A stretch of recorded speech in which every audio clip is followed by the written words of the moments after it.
ustedes, hermanos, ¿no? Agradecer a ese conjunto de 10 hermanos, hermanas que estuvieron sirviendo en la atención, ¿no? Como ujieres.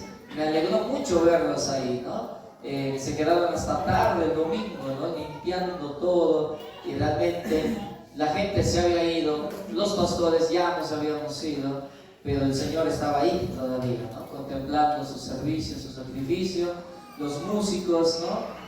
Se quedaron hasta tarde también guardando los equipos y demás. Todos se habían ido, hermanos, ya, ¿no? Pero el Señor seguía ahí, ¿no? En medio de ellos y de su servicio.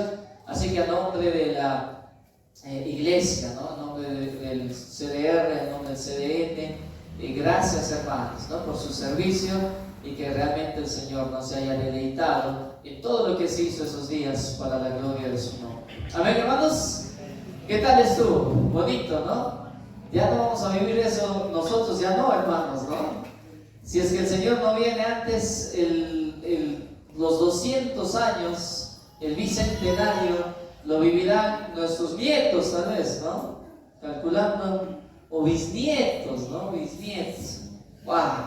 Nosotros ya no. Nosotros vamos a salir en esos videos, ¿no? En la marcha, ahí en la proyección de adelante. Mi voz, hermanos, va a quedar ahí, ¿no? Alocándonos como si fuera la luz, hermanos. Y me decían, habla, ¿no? Mientras vuelve la luz. Y ya no sabía ni qué hablar, hermanos, ¿no? Pero un tiempo muy bonito, ¿no? Muy bonito. Y es la mano de Dios, hermanos. No podemos negar, hermanos, que el Señor ha tenido una gracia con nuestra denominación. El Señor tiene un amor para nuestra denominación. No se puede negar eso, hermanos. El Señor ha usado nuestra denominación y nos gozamos, ¿no? En ello, delante del Señor. Amén, hermanos. Muy bien. Dicho eso, y buscando, ¿no? Esto de no excedernos en los tiempos, sobre todo dentro de la semana, porque hay todavía días cargados para muchos de ustedes mañana. Vamos a ingresar a nuestro estudio de hoy. Abra su Biblia, por favor, en 1 Tesalonicenses. Y hoy va a pasar algo, hermanos. ¿Qué va a pasar en 1 Tesalonicenses? ¿Qué va a pasar? ¿Quién sabe? ¿Quién me dice? Hoy ingresamos ¿a qué? ¿A dónde? Muy bien, a una nueva sección. Gracias, Yaxit. Hoy nos toca ingresar, hermanos, a una nueva sección. La última sección, ¿cómo la denominamos todas estas semanas? ¿Cómo se había titulado? Las marcas de un corazón. Hermano, eso de memoria, casi 3 veces hemos estado ahí. Así que eso de memoria, manejar, ¿no? Los títulos, porque eso nos permite, cuando usted algún día vuelva a ese pasaje, sus hijos, sus nietos le pregunten, ¿no? ¿Qué quiso decir aquí Pablo? Su mente vuelva a las marcas. No, aquí Pablo estaba hablando, haciendo un llamado a ciertas conductas que debían de marcar el corazón de ellos como creyentes y ser distintivos, ¿no? De su carácter. Entonces usted tiene eso ahí, lo ayuda, hermano, lo ayuda, créame, lo ayuda mucho. Hoy vamos a ingresar a una nueva serie, hermanos, ¿ya? Y una serie que va a tener pues tintes que seguramente van a llamar muchísimo su atención y despertar su curiosidad, porque es una serie que va a tener en la esencia, ¿no? De su desarrollo esta rama de la teología que es realmente muy atractiva al oído, ¿no? Y al corazón, ¿cómo no? La escatología. ¿Qué es la escatología? Pues es la rama de la teología que se aboca al estudio de los acontecimientos finales, ¿no? O sea, es la parte de la teología que estudia el fin del mundo, hermanos, ¿no? ¿Y a quién no le gusta hablar del fin del mundo, hermanos, ¿no? ¿Cuántos quisieran que este mundo se termine ya, hermanos? No, pastor, ¿cómo vamos a pedir eso? Cuando usted pide que el Señor vuelva, usted pide tácitamente que este mundo ya se termine, porque ambas cosas van a estar ligadas, hermanos, ¿o no? El descenso de la nueva Jerusalén, la patria celestial, esto como acontecimiento posterior a la desaparición de todo lo que conocemos, hermanos, porque huirá, dice, su presencia a la tierra y todo lo que existe, ¿no? Así que pedir, ¿no? Por la venida del Señor es pedir también porque este mundo cese y termine esta era de perdición, de dolor, de sufrimiento, de desgracia, de injusticia. Si lo planteo así, pregunto otra vez, ¿cuántos quisieran que este mundo termine, hermanos? Somos más, ¿no? Somos más, hermanos. Porque usted piensa en este mundo y por lo general piensa en qué, hermano, su casa, ¿no? O sea, ¿qué pasa, pastor? ¿No? Deja mi casa tranquila, ¿no? Piensa en su profesión, piensa en su trabajo, piensa en sus hijos, ¿no? En tantas cosas. Y tiene que poder distinguir bien, ¿no? O sea, qué es lo que va a permanecer, qué es lo que permanece y qué es lo perecedero, lo que desaparece, ¿no? De manera que en esta sección vamos a mirar ello, reitero una vez más. Vamos a contemplar esta rama de la teología conocida como la escatología. Así que ese término voy a estar usándolo con frecuencia. Y llegado un momento vamos a hacer también una mirada, ¿no?, al término como tal y al concepto como tal. Pero es lo que vamos a desarrollar. Así que esta nueva serie, y comparte, hermanos, ¿no? Si puede compartir lo que va a ser toda esta serie, hágalo, porque es un tema importante, es muy bonito. O sea, si en algo se puede tocar como un aspecto evangelístico, ¿no?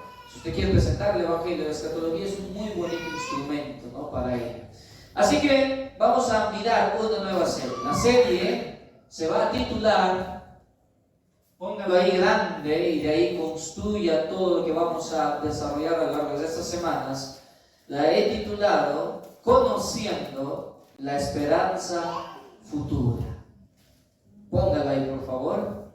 Eso el Señor movió mi corazón, ¿no? Si no le gusta, hermanos, ya usted lo cambia, ¿no? Pero por ahora lo vamos a tratar así, ¿no? Si usted le quiere poner ahí los acontecimientos finales o Apocalipsis parte 1, ya usted vea, ¿no? Pero le he titulado así: Conociendo la Esperanza Futura. Conociendo la Esperanza Futura. ¿Lo tiene? Amén. Y va a comprender, por eso que realmente va a ser maravilloso, del capítulo 4, versículo 13, Primera de Tesalonicenses, capítulo 4, versículo 13, y se va a extender hasta el capítulo 5, versículo 11. Mire cuántos versículos, ¿eh? Primera de Tesalonicenses 4, 13, y se va a extender hasta el 5, versículo 11. Todo ese bloque extenso es este: conociendo la esperanza futura, y dentro de su contenido teológico, escatología. Es que vamos a hacer lo que podría entenderse incluso como un curso, ¿no?, de escatología a lo largo de estas semanas. Amén, hermanos. Vamos a orar al Señor y hoy vamos a mirar solo la introducción, porque realmente no nos va a dar el tiempo para ingresar al primer versículo. Ahí donde está, incline su rostro. Antes, no incline todavía. Queremos saludar a los que nos están mirando desde casa, Raulito, porque luego el tiempo, ya siendo bastante apremiante, me impide hacerlo. Raulito, ¿quiénes están acompañándonos desde casa y nos están saludando? Ahí animo, ¿no?, que nos puedan saludar si nos están mirando. ¿Quiénes están ahí? Berly Rojas, Cierro Berly, ¿no?, de Guayabamba. Flor Villarreal, Se llama Flor Villarreal desde Cairán. Mili Francia, ¿no? Un fuerte abrazo, hermano Jesús, bendiciones. Esther Portugal, Paulita, ¿no?, que la vimos este domingo y nos alegró mucho verla, ¿no? Y que conocía a su pastor, ¿no?, de Piura, el pastor Primitivo, un tremendo hombre, ¿no?, del Señor. Fuerte abrazo, Paulita. Lucy Daza, ¿no? Lucy le gusta poner incógnita, ¿no?, misterio. Belsi, de semana Belsi, con el pastor Carlos, ¿no?, unos días de descanso después de la locura, ¿no?, que fue para él sobre todo, ¿no?, para nuestro pastor Carlos. Un abrazo. ¿Y quién más? Edwin Celedonio desde Aguaitía, ¿no? Un fuerte abrazo, Edwincito, ahí en ese calor delicioso. Y los hermanos Robert y a Carmen, hoy hablábamos en la mañana, un fuerte abrazo, bendiciones, bendiciones. Ahora sí, hermanos, oremos. Dios santo, gracias te damos por tu amor, tu bondad, tu misericordia, por ser un Dios bueno, bondadoso, paciente, de gracia incomparable, de bondad sublime, Señor. Gracias. Vamos a ingresar a esta nueva sección de tu palabra y con ello, Señor, vamos a afrontarnos este desafío de entender correctamente, Señor, lo que tu palabra revela en relación a lo que va a ser estos tiempos últimos de nuestra era. Pero también, Señor, pedirte que nos coloques en la disposición del corazón correcto, Señor, para poder extraer de esta sección lo que tú quieres que extraigamos, pero sobre todo poner en práctica en nuestras vidas aquello, Señor, que de aquí entendamos. Te lo pedimos, ayúdanos. Oramos en Cristo Jesús. Amén. Amén. Yo todavía recuerdo, hermanos, hermanas, con relativa cercanía, la primera vez que leí el libro de Apocalipsis. ¿Alguno recordará eso? La primera vez que leyó el libro de Apocalipsis. Y casi como es una tentación, ¿no?, en el corazón cuando uno empieza a leer la Biblia, irse de frente allá, ¿no? Así que yo recuerdo lo que me significó esos días en los que leí Apocalipsis. Y lo recuerdo con mediana cercanía, porque realmente era algo que no entendía nada, hermanos, ¿no? O sea, yo no conocía ni Mateo bien, y ya estaba leyendo Apocalipsis, ¿no? Y recuerdo que leí al dragón persiguiendo a la mujer y escondiéndose la mujer en el desierto, y el jinete vermellón y el jinete amarillo. Yo decía, wow, ¿no? El jinete pálido, y la trompeta, ¿no?, sonando, y las copas, wow. Yo decía, ¿qué es esto, no? Y me quedaba fascinado frente a ello, ¿no? Eso es una cosa importante a señalar. Es decir, que cuando uno habla de escatología, habla de cosas que para nuestro entendimiento son pues fascinantes, ¿no?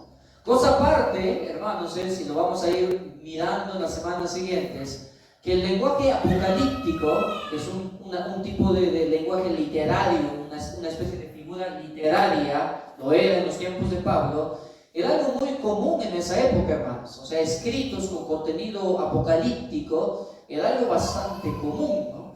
Para nosotros no. De ahí que realmente despierte, ¿no?, este interés de fascinación. Pero también es importante reconocer que a este interés, ¿no?, que se despierta en la lectura de textos donde se nos habla de eso, también acompaña esa inclinación de nuestros corazones muy marcada de saber, esa inclinación por saber qué nos depara el futuro. Y tal vez con aún mayor pasión esto, ¿qué hay más allá de la muerte, hermanos? Usted puede revisar las culturas, ¿no?, a lo largo de la historia, y va a encontrar que siempre hubo una inclinación fascinerosa frente a esta pregunta, hermanos, ¿no? ¿Qué hay después de la muerte? ¿Qué hay más allá? Muero, inevitable, ¿no? Muero, una verdad de la cual no puedo escapar. Pero ¿qué hay más allá de él? ¿Qué hay más allá de él? ¿Alguna vez se ha preguntado eso, hermano? 1000 veces seguramente, ¿no? ¿Alguna vez le ha dado miedo eso, hermanos? ¿Alguna vez ha soñado con eso? Seguramente que sí. ¿Qué ha soñado? Es otra cosa, hermano. No vaya a soñar que ha reencarnado, ¿sí, hermano? Un tigre, un puma. Pero nos fascina eso. Y en nuestro corazón hay esa inclinación frente al entendimiento de estas realidades. Ahora, ¿esto es algo malo? No, hermanos. Guiar esta inclinación de nuestro corazón de una forma correcta, desde una espiritual, nos puede ser, es decir, la escatología, hermanos, no tiene el propósito de afligirnos, ¿no? Todo lo contrario, que usted se preocupe, ¿no? Y la trompeta, pastor, y ya sonó, y ya se viene el vaso de la ira. No tiene ese propósito de la escatología. Si usted estudia con una actitud correcta, espiritual, le va a ser de mucha bendición. Pero también, si no vamos con la actitud espiritual correcta al estudio de esto, se nos puede volver una carga muy pesada, hermanos, ¿no? Y nos puede empujar a cometer terribles errores, ¿no? Como ese error tan a la moda en estos últimos tiempos de tratar de establecer la fecha exacta cuando venga el Señor. ¿Cuántos pastores no han hecho eso ya, hermanos? que tratan y que miran y que las 70 semanas y que la última semana ya pasó esto y que Israel y que declarándose Estado y toman eso y suman y restan y dicen tal año viene el Señor. Entonces un estudio, una mirada errada de esto también nos puede significar el caer, ¿no?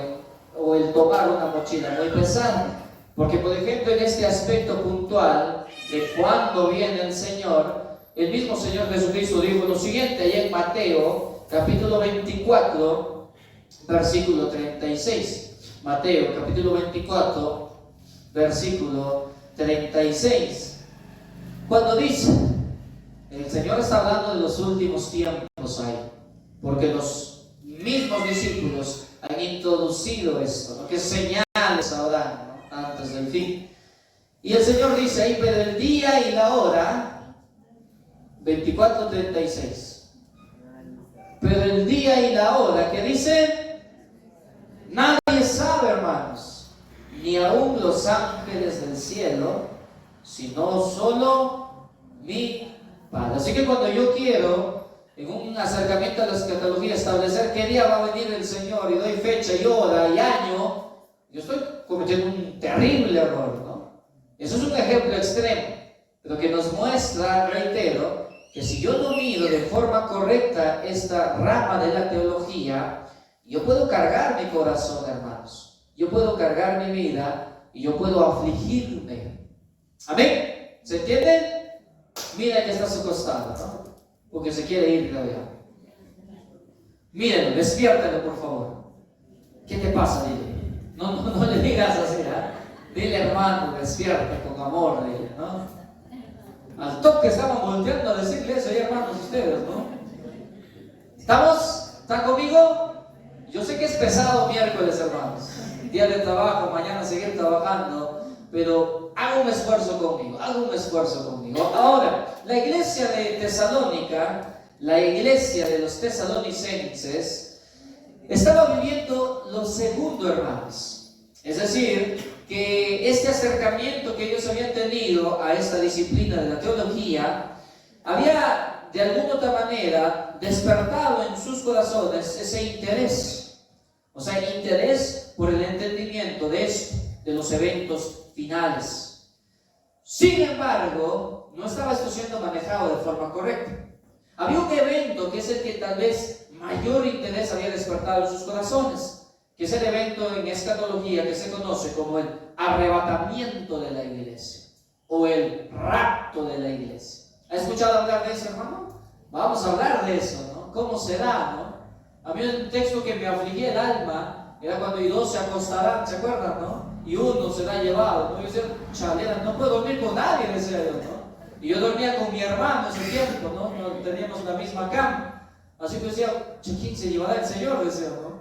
Y yo pues decía, este más bravo que yo, ¿no? Seguro a mí me va a llevar de eso.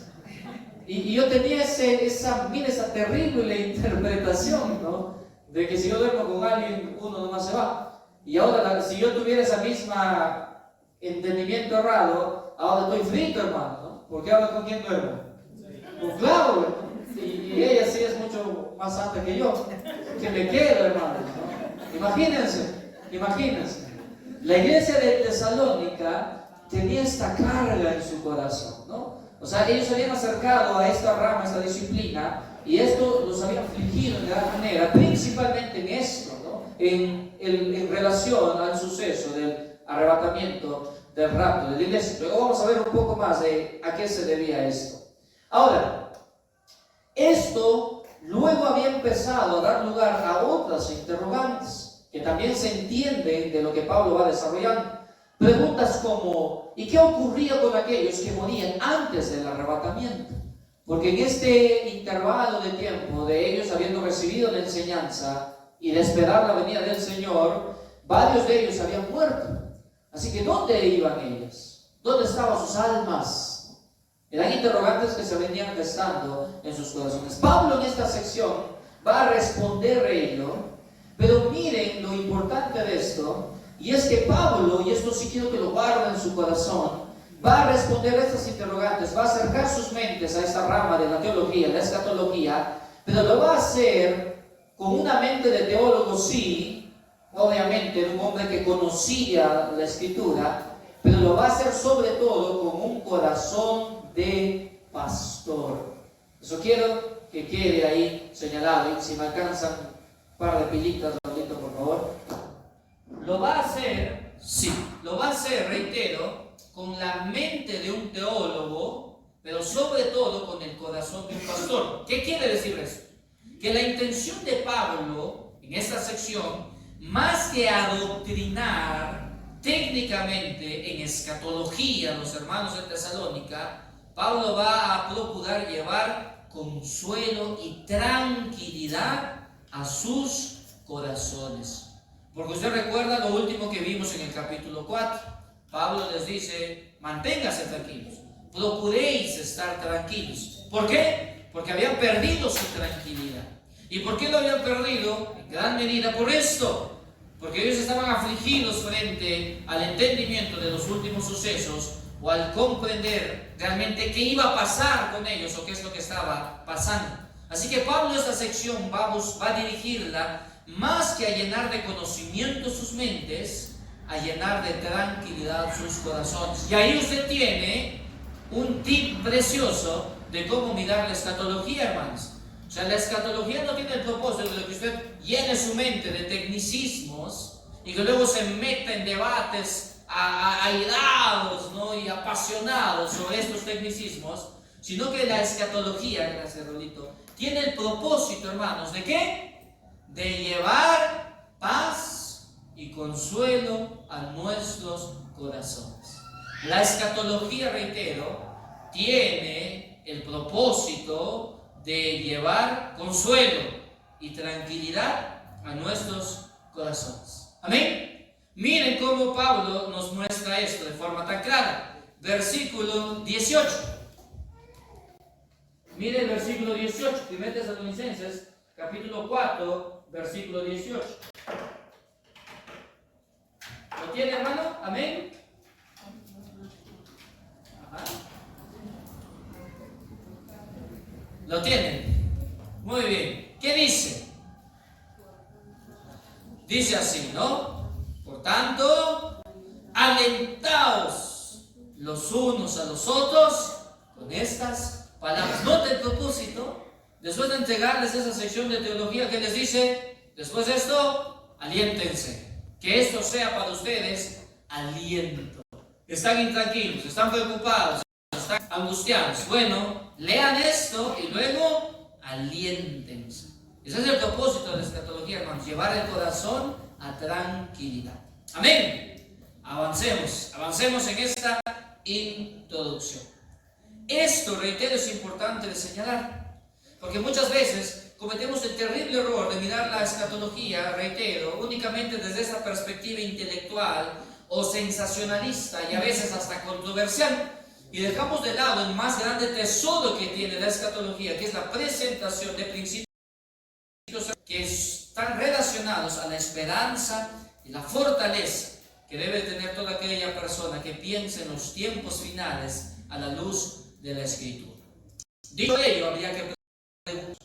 Y Pablo, pastor, acostumbraba a enseñar respecto a los tiempos finales. Pablo acostumbraba mencionar, hablar, entregar doctrina respecto a la segunda venida del Señor. Y la respuesta es sí, hermanos. Y realmente dentro de la enseñanza de Pablo, estos temas siempre tenían un lugar importante. Mire conmigo cómo Pablo lo ha hecho ya en esta misma carta. En el capítulo 1, versículos 9 y 10, miren lo que Pablo escribe. Versículos 9 y 10 dice: porque ellos mismos cuentan de nosotros la manera en que nos recibisteis y cómo os convertisteis de los ídolos a Dios para servir al Dios vivo y verdadero. ¿Y qué dice luego? Y esperar de los cielos a su Hijo, el cual resucitó a Jesús, quien nos libra de la ira venidera. Capítulo 2, versículo 19. Capítulo 2, versículo 19. Porque ¿cuál es nuestra esperanza, o gozo, o corona de que me gloríe? ¿No lo sois vosotros? Que dice: delante de nuestro Señor Cristo en su venida. Capítulo 3, versículo 13. Capítulo 3, versículo 13 dice: para que sean afirmados vuestros corazones irreprensibles en santidad delante de nuestro Dios Padre. ¿Qué dice? La venida de nuestro Señor Jesucristo. ¿Y qué agrega ahí, hermanos? Con todos. Interesante detalle. Pablo hablaba de escatología entonces, hermanos. Sí. Pablo entregaba dentro de su enseñanza bastante contenido escatológico. De manera que la iglesia de Tesalónica tenía cercanía a estos conocimientos. Ellos conocían de esto. Pero reitero, eso había gestado en sus corazones preguntas, inquietudes muy puntuales. Y estas preguntas e inquietudes estaban reforzadas o tomaban fuerza en tres aspectos. Así que yo quiero que ahí tome nota de lo que vamos a hacer a continuación, que es mencionar tres cosas, tres aspectos, tres situaciones que habían empujado el corazón de la iglesia de Tesalónica a esta angustia, a esta aflicción de la segunda venida de nuestro Señor. Así que vamos a mirar eso a continuación. Amén. Primer aspecto. El primer aspecto era la inquietud por considerar, reitero, lo voy a desarrollar mejor ahora. Era la inquietud por considerar que el arrebatamiento ya había ocurrido y que ellos se habían quedado. Esa era la primera situación que estaba acrecentando, ¿no?, la angustia en sus corazones frente a esto, los tiempos finales. Era el pensamiento de que la iglesia ya había sido arrebatada, la iglesia ya había sido raptada, y ellos ¿qué? Ellos se habían quedado. ¿Eso lo preocuparía a usted, hermano, o no?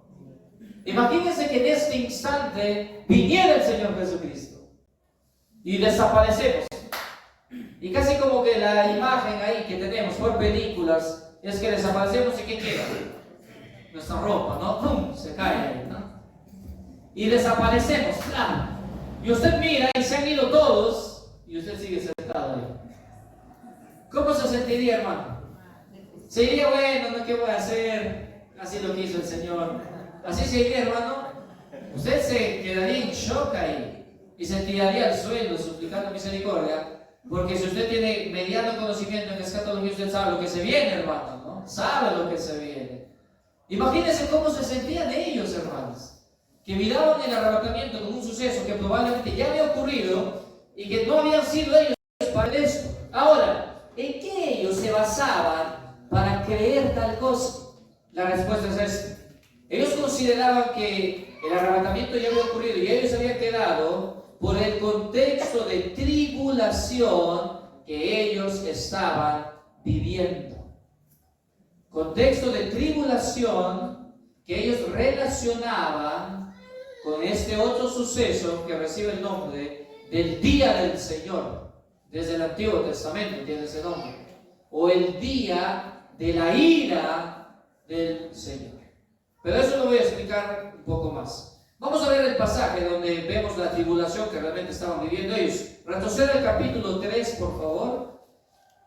1 Tesalonicenses capítulo 3, versículos 3 y 4. Pablo escribe ahí, 1 Tesalonicenses capítulo 3, versículos 3 y 4, dice: a fin de que nadie se inquiete por estas tribulaciones, porque vosotros mismos sabéis que para esto estamos puestos. Porque también estando con vosotros os predecíamos que íbamos a pasar tribulaciones, como ha acontecido, y sabéis. Probablemente, hermanos, la tribulación que estaba atravesando esta iglesia era una tribulación intensa, era una tribulación severa, fuerte, ¿no? Y ellos habían pensado, habían sacado la conclusión de que siendo esta tribulación tan severa, tan intensa, estaban ya viviendo, reitero, lo que se conoce como la ira del Señor, o el día de la ira del Señor. ¿Qué es eso, pastor? Lo vamos a ver, reitero, poco a poco, en detalle. Pero el día de la ira del Señor es pues ese espacio de tiempo en el que la ira de Dios, que en este periodo es contenido por su gracia, ya no va a ser contenida. Dice Romanos que viene la humanidad llenando el vaso de su ira, y cada vez se acumula más y más y más ira. ¿Qué pasa cuando llega, hermanos, cuando el vaso se llena, nomás no puede? ¿Qué ocurre? ¡Rebalsa! Bueno, ese rebalsar no es sino ese espacio de tiempo donde la ira de Dios contenida en su gracia, en este periodo, a través de la iglesia, va a ser derramada. ¿Cuándo va a ocurrir eso? Nosotros lo conocemos con otro nombre, ¿no? Ese periodo de tiempo que se conoce como la tribulación y la gran tribulación. ¿Tiene eso en su mente algo? Sí, ¿no? Ese periodo de tiempo donde habla Apocalipsis, ¿no? Va a salir cada jinete, ¿no? Y va a venir mortandad y la tercera parte y terremotos y pestes. Algo que, hermanos, algo que no se ha visto hasta ahora. O sea, realmente cuando llegue ese momento, cuando Dios diga, ahora sí, Isaías, ¿no? ¿De dónde vienes, Dios? ¿Por qué tus vestidos están manchados de rojo? Y Él dice, vengo de pisotear el lagar, no vengo de aplastar. O sea, va a llegar ese tiempo, hermanos, donde el Señor realmente va a dar el pago debido a todo este mundo que lo desprecia, que lo deshonra, que realmente se burla de su nombre. O sea, va a llegar un momento donde Dios va a pisotear a esta humanidad. Ese periodo de tiempo es el que se conoce como el día de la ira del Señor, el día de la tribulación, de la gran tribulación. ¿Qué estaba pasando, hermanos? Que los hermanos de Tesalónica estaban viviendo una tribulación tan intensa que ellos pensaban que ya era Dios que estaba derramando su ira, que ya era Dios que estaba aplastando ya a la humanidad. Así que ellos dijeron, wow, ya estamos en el día del Señor. Y ellos de inmediato pensaron, eso quiere decir que la iglesia ya ha sido raptada. Note eso, por favor, Los hermanos de Tesalónica, la iglesia de Tesalónica, tenían el entendimiento claro de que en este periodo de tiempo, conocido como la ira del Señor, como Dios aplastando al pecador, era un periodo de tiempo donde la iglesia no iba a estar. O sea, los hermanos de Tesalónica entendían eso así. Cuando llegue ese periodo de tribulación y gran tribulación y el Señor aplaste a la humanidad, ¿la iglesia qué? ¿Va a estar o no va a estar? No va a estar. Así que cuando ellos vivieron la tribulación que estaban pasando, ¿qué dijeron? Ya ocurrió el arrebatamiento y nosotros nos hemos quedado. Por eso es que estamos padeciendo esto. ¿Entienden, hermano? Interesante. Como ellos relacionaban realmente esta interpretación literal, ¿no?, de estos eventos escatológicos. Así que ellos dijeron, el Señor ya vino. Estamos sufriendo demasiado. Esto ya es el día de la ira del Señor y nos hemos quedado. Qué tremenda aflicción debió de haber en sus corazones. Sin embargo, hermanos, Pablo nos va a mostrar que eso no había ocurrido. Reitero, cuando llegue el momento de la ira del Señor, Jesucristo mismo dice, ¿no?, ay de aquellas mujeres que estén encinta, porque va a ser, hermanos, un evento, un cataclismo como nunca antes se había visto, hermanos. Y usted va a mirar eso y va a decir, esto es la ira del Señor, ¿no? Ha llegado realmente el día de la ira del Señor. Pero nosotros, hermanos, tranquilos o preocupados, porque nosotros, ¿dónde vamos a estar? Aquí ya no. Mira que está a su costado. Míralo. ¿Dónde vas a estar ese día? El día de la ira del Señor. Porque dice, no, y buscarán, ¿no?, meterse a la peña y dirán, peña, no, aplástame, ¿no?, para esconderme de aquel que está ahí sentado, ¿no? Tremendo, hermanos. Ese día va a ser tremendo, ¿no? Y dice que el Señor va a cortar ese tiempo, porque si no, no podría soportar, sería insoportable, ¿no?, para la humanidad. Así que va a ser acortado ese tiempo. Pero va a llegar. Así que ese primer aspecto de aflicción era, ya vino el Señor, ya se llevó a la iglesia y nos hemos quedado. porque estamos viviendo una tribulación terrible. ¿Pero era la tribulación escatológica la que ellos estaban viviendo, hermanos? No, era la tribulación propia que va a tener todo aquel que ha abrazado la cruz de Cristo. Era la tribulación propia de los creyentes. ¿Amén? Muy bien. Segundo aspecto.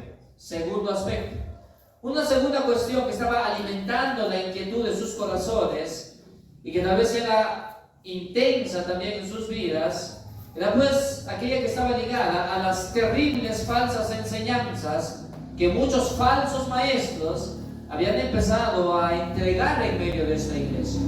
O sea que se habían levantado personas que estaban enseñando mal esto de la venida y de los últimos tiempos.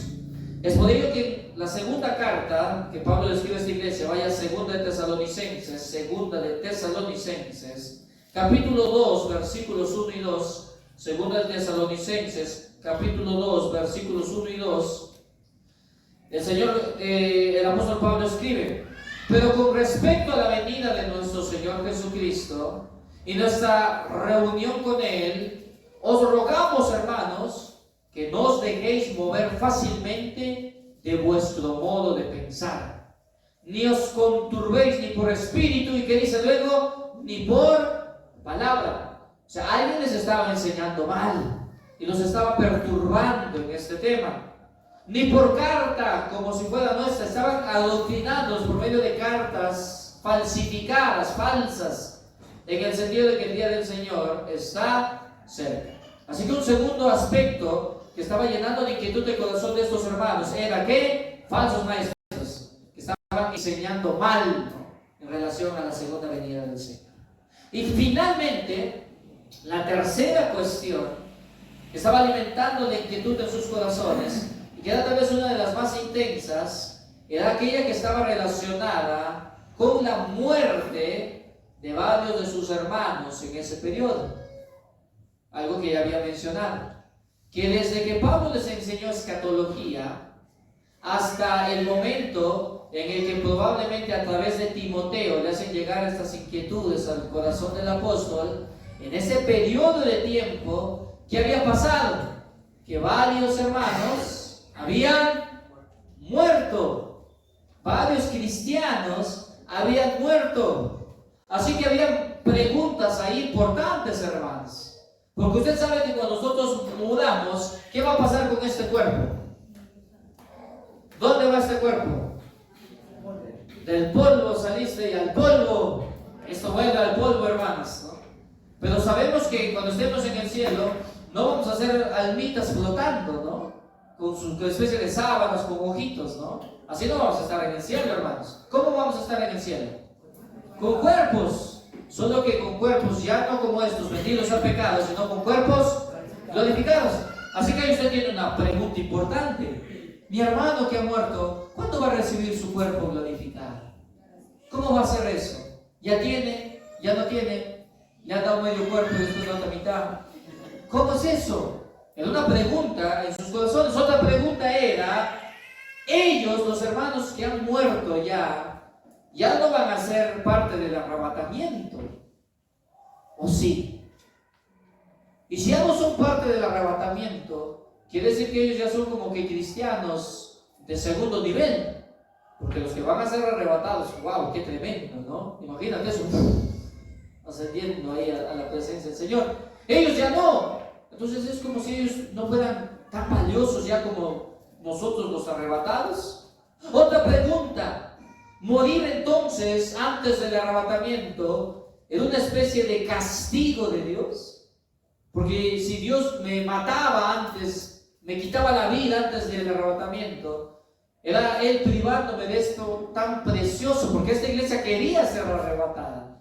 Así que morir antes de eso es una forma de decirme a mí, ¿sabes qué? Yo te castigo y no tienes ese privilegio.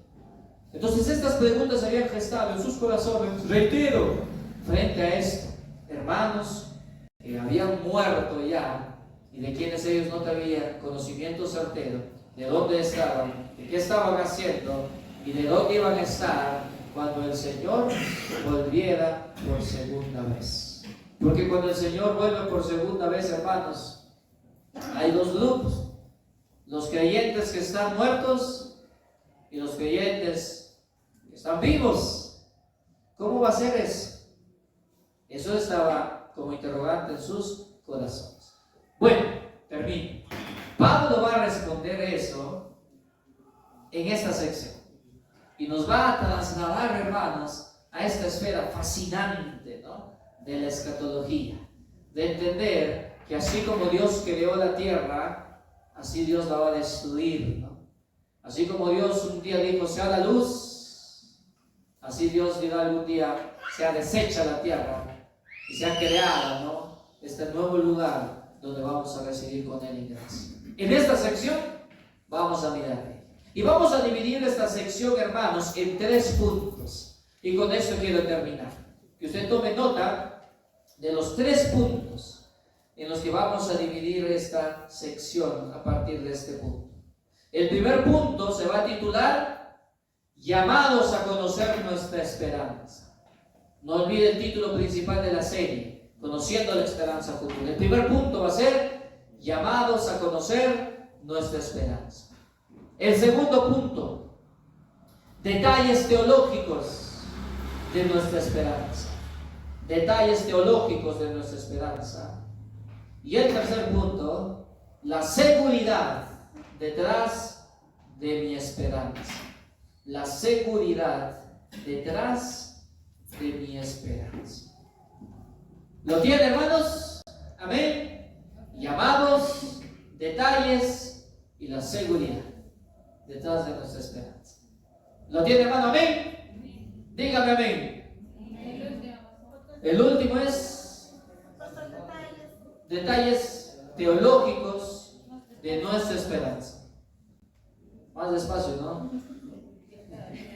Nuevamente, punto 1, llamados a conocer nuestra esperanza. Punto 2, detalles teológicos sobre nuestra esperanza. Y punto 3, la seguridad detrás de nuestra esperanza, o de mi esperanza. ¿Lo tiene, hermano? La semana siguiente vamos a entrar al punto 1. Así que lo siguiente que va a hacer es colocar ese título y de ahí todo lo que hagamos las semanas siguientes. Y cuando llegue el segundo título, usted va a entender que la estructura ya está hecha. Y eso le va a permitir poder realmente mirar esto, ¿no?, a detalle. Va a ser bonito, hermanos, ¿no? Amén. Como iglesia, por fin hemos llegado a esto. Y vamos a deleitarnos delante del Señor en ello. Reitero, con esa intención principal en el corazón, hermanos, de que un creyente cuando piensa en el fin del mundo, se llena de paz y de tranquilidad. No se aflige, sino más bien se llena de gozo, ¿no? Porque sabe que su futuro está seguro en las manos de aquel que ha escrito, ¿no?, con su dedo cada línea de la eternidad. Dios Santo, gracias te damos por esta noche, por tu palabra, y que seas tú llenando, Señor, nuestras mentes de ella, y que a lo largo de estas semanas que van a ser fascinantes seguramente, vamos a corregir muchas cosas y aprender otras, muchas más. Señor, da humildad a nuestro corazón, pero sobre todo, que sea cumplido en nosotros el propósito, Señor, que tiene esta rama de la teología cuando es estudiada.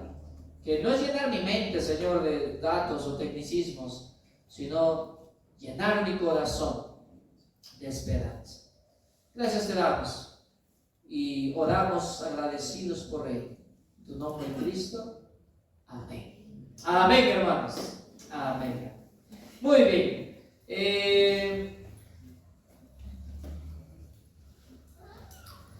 Vamos a ingresar